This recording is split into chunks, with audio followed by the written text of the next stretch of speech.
I started thinking about the cool things that I would want to see in VR and like the things you could do. And that's when I started scribbling down ideas.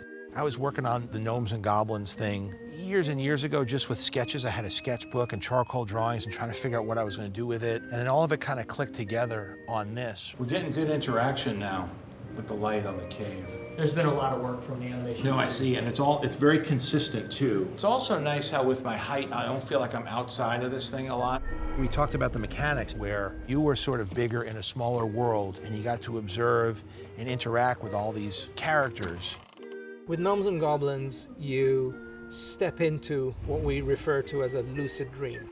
You are yourself. It's almost like you are dreaming and you have this active participation in this dream. And the dream is this beautiful, enchanted forest that's inhabited by these very enigmatic creatures.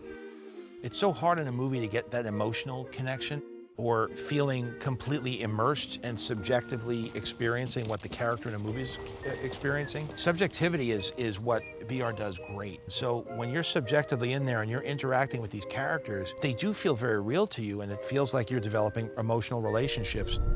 It takes into account, I think, some of the best parts of movie making as well as video game making. We have a really cute goblin character named Buddy that you befriend, and he takes you into the world and you realize that there's magic to this world.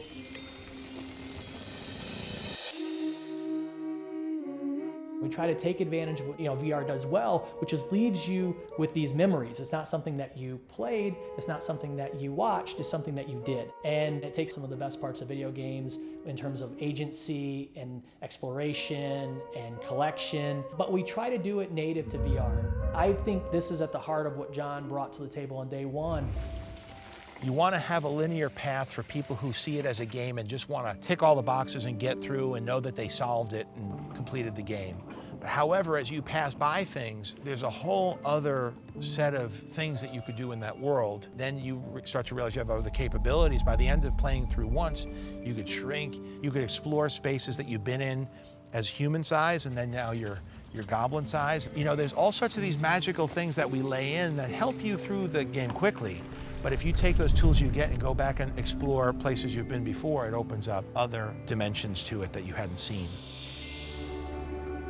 It's nice to have a property that's kind of innocent and nice and fun, and that can be designed purely about taking full advantage of what VR can offer. I just want to create a world that I would want to invite people into. So it's seeing how you could create those experiences using technology, very human experiences with cutting-edge tech.